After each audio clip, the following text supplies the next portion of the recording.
If you run a school or a business, you're busy.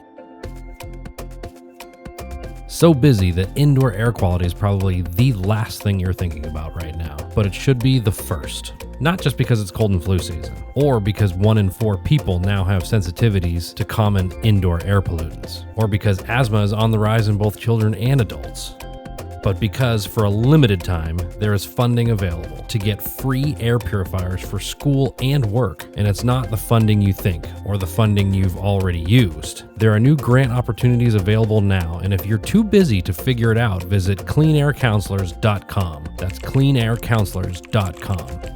Let industry experts handle the headaches with a faster, easier solution to the bid process. Free air purifiers for school and work starts at cleanaircounselors.com. That's cleanaircounselors.com. But hurry, funding will expire.